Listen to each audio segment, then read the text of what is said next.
Do you have a notice board or bulletin board in your home?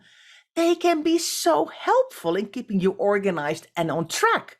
But if you don't care for them, they can be more of a hindrance than a help. In today's podcast, we're going to talk about the 10 ways you can make your notice board work for you.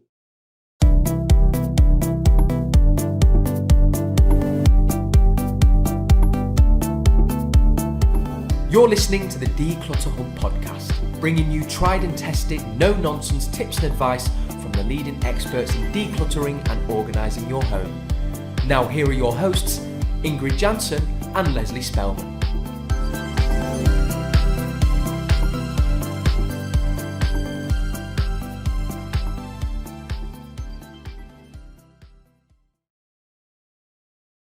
This podcast episode is sponsored by the Clean and Tidy Home Show. The Clean and Tidy Home Show takes place at Excel London on the 8th and 9th of October 2022, and everyone is welcome. Visit to get all the tips, tricks, tools, and motivation you need to clean, organise, and take control of your home. Go to cleanandtidyhomeshow.com for more information and to buy tickets.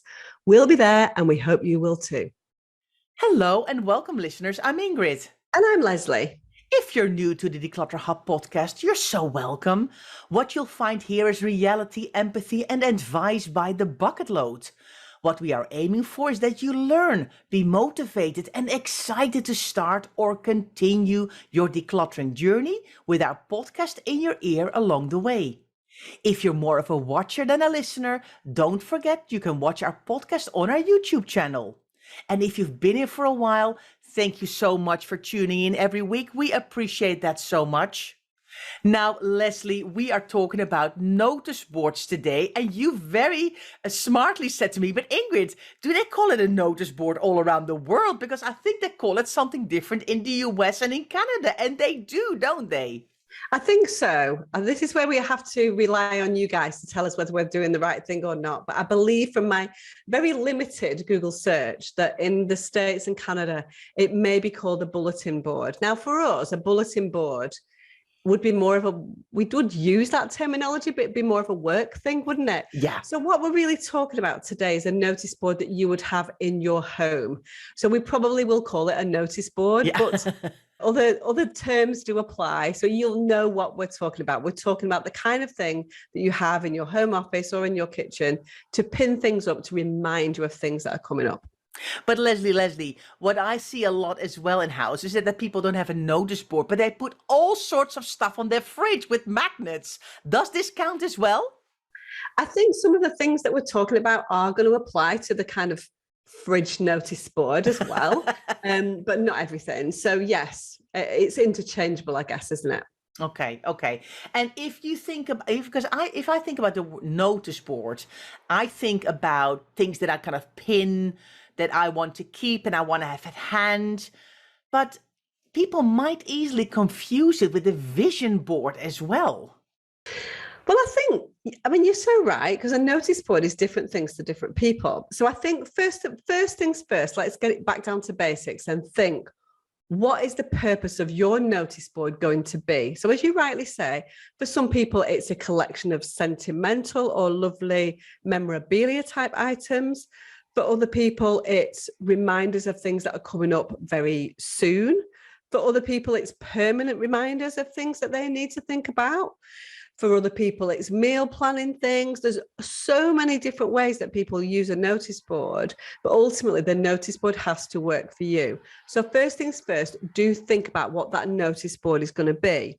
So I think that one of the first things, I'm trying to think about the types of notice boards that I've integrated into homes for clients. Mm-hmm. Now, I worked with an elderly client quite recently, and what she wanted was reminders of things that she might forget. Now, the younger generation might have these kind of things in their phone as constant reminders, but she wanted a visual sort of record of these things. So it was useful numbers. If she got stuck at any point, there's a number there for the pharmacy, for the doctor, for her daughter, for her son-in-law. All of those kind of things were on a notice board. So if it's somebody potentially a little bit older, perhaps it might have a slightly different purpose. Yeah. Yeah, because I'm thinking back to I mean, my notice board is getting emptier and emptier now because of course, but in the past, there was loads of lists on there and little reminders for a trip that the kids would go on, or a overview of the dates when they had music lesson or swimming lesson or jazz lesson, or all of those things that they have to kind of show up on a weekly basis. You want to keep the timings kind of close at hand because it's always kind of odd timings. It starts at 4:15 and it ends at 10 to 5. It's like, oh, I didn't use a digital calendar in the past. Now much more. So now I've got everything in my digital calendar. In the past, all these things were on my notice board.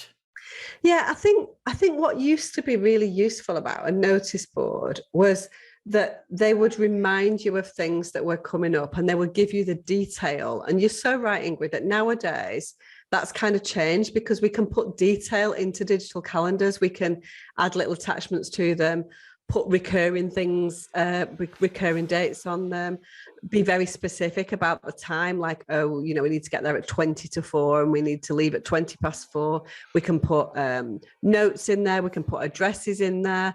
And so a lot of the things that we used to need to put on notice boards, we no longer need. And so I think if you are digital, and let's face it, a lot of people are not, or if they are a little bit digital, have not got to that level of putting that amount of detail into their phone. And so some people still need that visual reminder. Now, I think one of the problems that I've got with this is that sometimes it becomes not a visual reminder and it becomes a big wall of clutter because of the way that it's used, that then no longer serves its purpose as a visual reminder. I think that's what we want to talk about today, isn't it? Yeah, absolutely. I think it's really important to kind of determine what's my purpose of my notice board. What do I want it to work towards? Because if it has to work too hard, and if it becomes a place where somebody's card they sent from holiday to you is pinned on, and a drawing from one of the kids, and a list for items that needs to be bought when shopping, and a reminder of useful phone numbers, it becomes a catch-all, and then you can't find anything. Yeah, so I suppose when we're determining that purpose, we need to think about all those things. Is it a family notice board? Is it a notice board just for you? Is it a mood board type of thing for a project that you're currently working on? So it's something that's going to be here today, gone tomorrow almost. So really, really think about, why do you have this notice board?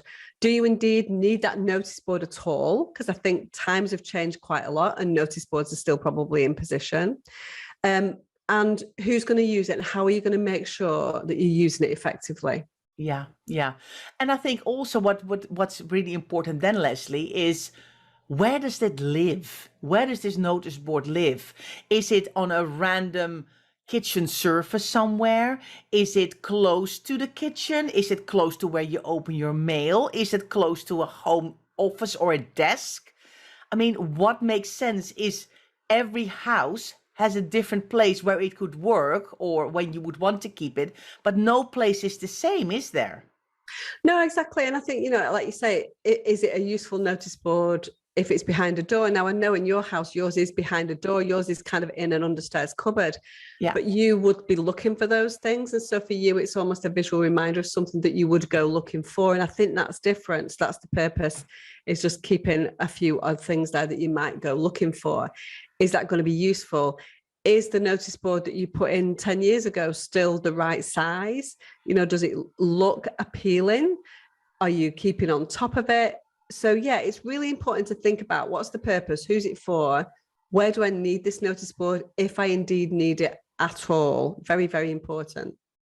So Leslie, okay, somebody has decided I don't need a notice board at all. Fine, I can handle it all in my phone. I'm on top of everything. And as soon as I get something in, I snap a picture, I keep it, I attach it in my digital calendar. Perfect. They don't need a notice board. But let's now talk for the people who do want a notice board, have one, have used one for ages, like it. What goes onto a notice board then?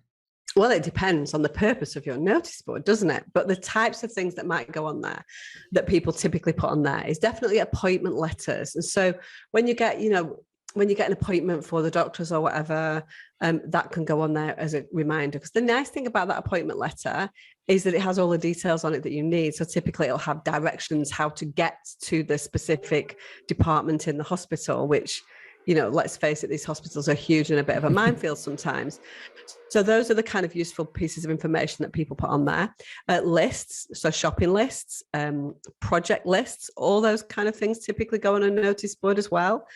I think invitations go on there as well. So particularly when people are younger, party invitations that come through quite rapidly when you've got young kids, wedding invitations, Christian invitations, any kind of family celebration invitations, they're quite useful. And actually, sometimes the invitations are nice because they're cute as well. So people have probably spent a lot of money on those and they might be a really nice thing. So it's nice to have those up as well. So definitely invitations go on there. I think it's super useful to have meal planning on there as well. If you're that kind of person that meal plans, they can definitely be on a notice board as well. Any other ideas, Ingrid? Yes, I would definitely say maybe if you've got kids who are going to school, primary, secondary school, they normally have a term dates calendar. That can be very helpful to have at hand as well, or maybe a dates and times of clubs that they go to, because especially if the kids are involved in a lot of after school clubs, it's good to have those kind of dates and numbers at hand. In the past, I would print tickets for concerts or musicals or train or plane tickets. I would have them and don't do that anymore because now it's all changed. It's all with apps. But in the past, I would kind of go, okay, you will get the thing. And I would pin that on my notice board because that was the place where all of that kind of important information was collected. Do you know what I think is really useful as well, Ingrid, is when people can put, and particularly for people that are not quite so digital, I think lists of phone numbers, like I mentioned before, for the elderly client that I'd worked for, lists of really useful numbers, because sometimes we're not on top of our game. And if somebody's old or struggles to find things or whatever, sometimes these things can make you feel secure, can't they? So a notice board can serve that purpose as well. Yeah. And what I also, what I realize as well, what I do, Leslie, is if I get a little receipt, if I drop something off at the dry cleaners and they give me a little receipt that I've paid, I kind of I pin that on my notice board as a reminder that I need to collect the item, because sometimes it's when you drop stuff off when you're running errands, you might forget about it. So I would save something like that as well. Definitely.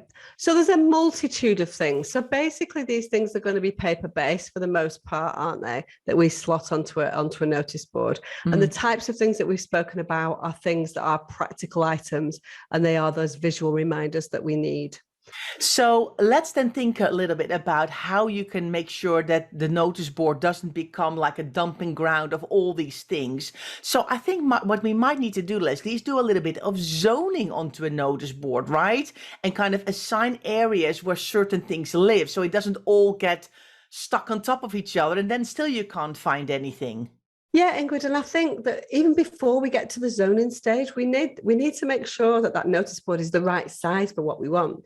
Because if we're going to start zoning things, perhaps before we even get to that part, we need a slightly bigger notice board to allow us to do that. So really think about the notice board, because as I said before, a lot of these things have been there for donkey's years and we've just always had them, so we've never changed them. And generally through life, things have got bigger and more useful as people are like, well, I don't want a little piddly sort of cork board. I actually want something a little bit bigger so I can spread out, so it can be really useful for me.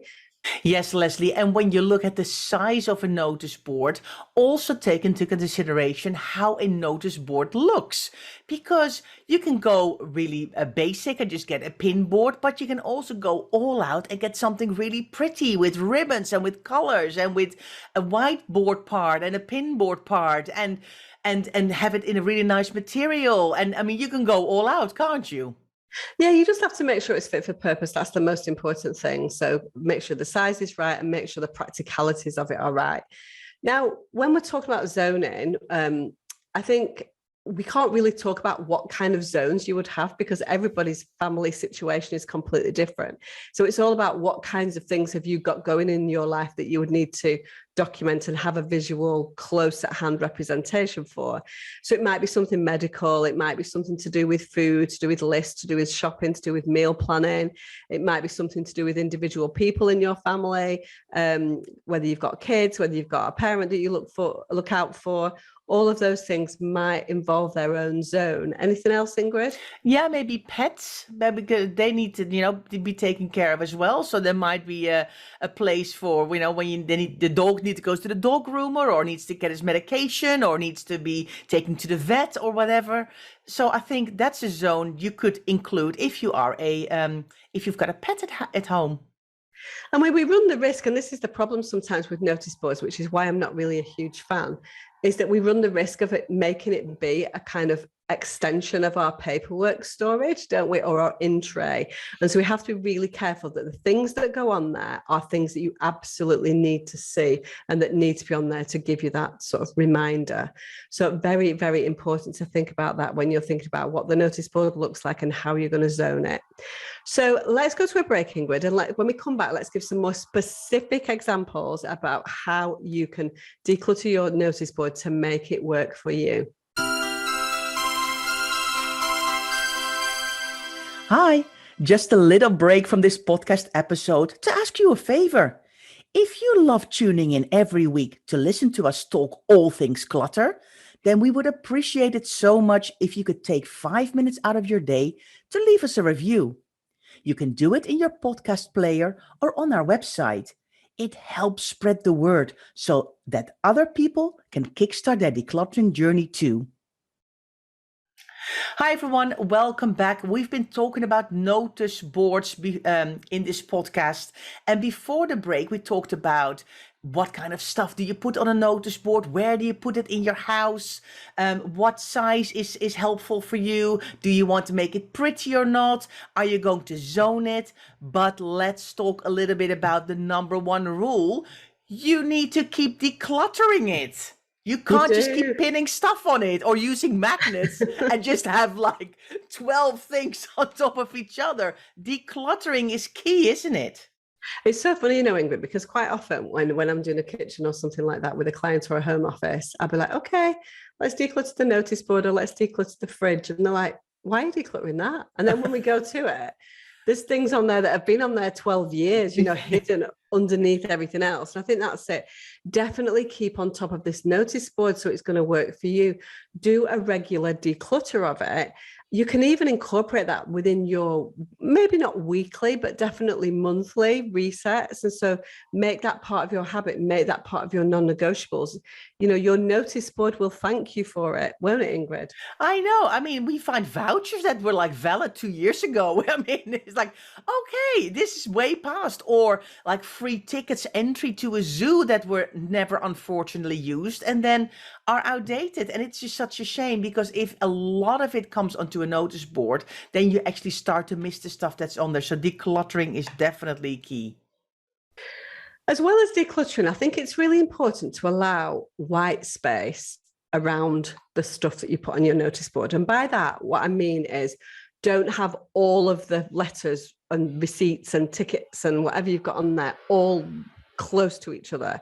You need that kind of white space around you to give you a little bit of, it's sort of, I don't know, it kind of singles it out a little bit more. If you've got this whole wall of stuff and detail, it can be very hard visually to see it. So do allow yourself some white space on that notice board. That's why it's important sometimes the bigger the better. If a notice board is going to work for you, sometimes bigger is better.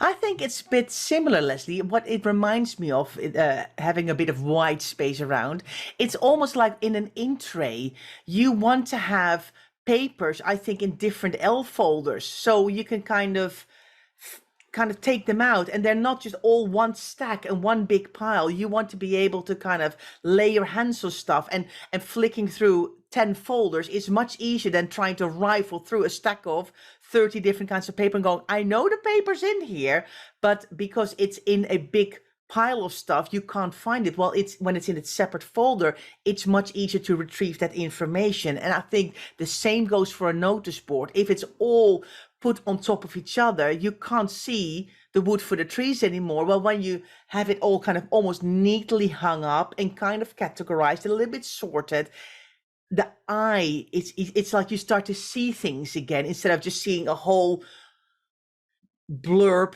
of their stuff on paper on this notice board, but I can't tell anymore what it is. The bottom line is it's reminding me of my emails. And so if you've not on our email list, why not? Please do sign up at declutterhub.com/subscribe, where we send hints, tips, motivation, inspiration, podcast information, challenge information, etc. So when I write my emails every few days, you get an email. I make sure that every sentence, or there's only a couple of sentences, and then it's got white space around it. And that's so that it's more easily digestible. It follows along from the thing that we teach all the time, Ingrid, which is breaking things down into manageable chunks. And if you've got loads of text on an email or loads of documents together on a notice board, it's not really breaking it down into manageable chunks. And that can be the problem. So my emails are not grammatically correct, but they're easier to read in principle. Yeah, and that's what we want, isn't it? We want to be able to digest the information, because then it's easier to see and it goes in easier, and you can think about the next step then, what needs to be done, instead of going, oh, there's just a whole pile of stuff. It's with everything. I mean, that's why we love categorizing, don't we? And putting like with like. The same goes for a notice board. You have to put like with like, so it's easier then to find and retrieve the information. Absolutely. So, following on from that, don't overlap items on a notice board, because you're never, ever going to see them. I mean, one of our bugbears when it comes to a wardrobe, Ingrid, is multiple items of clothing on one hanger. We know sometimes it's necessary if you've not got the right hangers and things like that. But in general, one of the jobs we do as professional organisers is make sure one thing, one hanger, so that you can see, because as soon as you put something on top of something else, then it starts to be hidden and you don't see it, you don't choose it, you don't digest the information. So have some white space around what's on that notice board, and don't overlap items so you can see what lies beneath. Yeah, good point. Good points. Now, another thing that might not have crossed people's minds before, if your notice board is on a very visible place in your house, and a lot of notice boards we do find in the kitchen, think about what information you want to put on there, but also think about what information you don't want to put on there. Because if you have a lot of people in your home visiting, coming around for a cup of tea, you might not want them to see your letter from the hospital or your letter from the doctor, or kind of more personal information. And if your notice board is on view, they might go, oh, and they might snoop, or they might accidentally, it catches their eye, because people have, look around, and they might not intentionally want to know what's going on in the hospital with you. But on the other hand, if it's out and in the open, so think about that before you pin anything personal like that on a notice board. Well, we're inherently nosy people. I think you're being too kind now. If we see a notice board with information, we're going to read it, aren't we? Let's face it. That's the reality of it. Because that's human nature, isn't it? To be maybe nosy, inquisitive. Let's call it inquisitive that way. And so I think if there is anything that you don't want other people to see, then it makes sense not to put it on a notice board. And we all know what that looks like to individual people. Yeah. And I think the most important thing, Ingrid, is that we keep that information on there up to date. We've already spoken about decluttering. If it's gone, declutter it straight into recycling. If it's paper, let it go so that the notice board can serve you well. That's the most important thing, isn't it? You know what, Leslie? I think we can do our future self such a good turn if we help ourselves this way.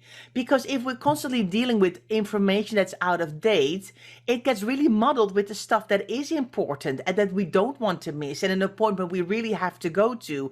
And if we have to wade through lots of old information, it gets really hard, and it gets a lot of work. So I think it's super important to keep on top of the information, and to have that on a regular rotation of, oh, let me quickly run through my notice board and see, oh, that's outdated, that's gone, that can go. Oh, there's something new. You can do that when you pin something new on. You can immediately do a quick scan and see, is there anything here that I no longer need? or maybe once a week when you do some live admin, or once a month, do like a proper run through of everything that's on there. You can do that as and when you need, but don't leave it for months or years on end. And in terms of the aesthetics of a kitchen fridge or a notice board, it looks much, much nicer if that information has got the white space around it and it's more neatly attached to the notice board rather than randomly placed on there. So think about the aesthetics, because honestly, that does create a lot of visual clutter in your kitchen, doesn't it, Ingrid? Yes, absolutely, Leslie. So these are the 10 ways to make your notice board work for you.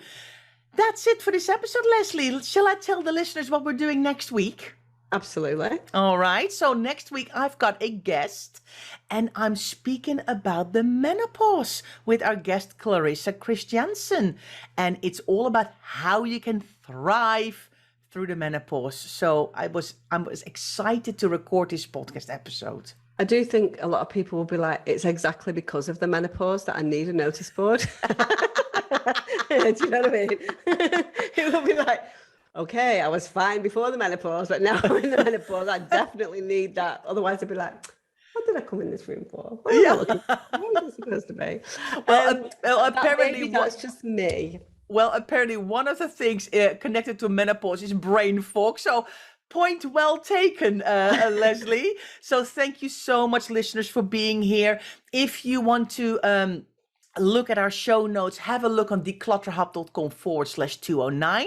And of course, as always, we would love to know what you have found on your notice board, because maybe you're inspired after listening to this podcast and you're like, yes, I have not done this for a while. I have a notice board and I need to tackle this. Tell us in the show notes, tell us in the comments. We would love to know from you what you have found on your notice board that's maybe quite old. Tell us, share with us. We'd love to know. So thanks for being here, and we'll see you next week.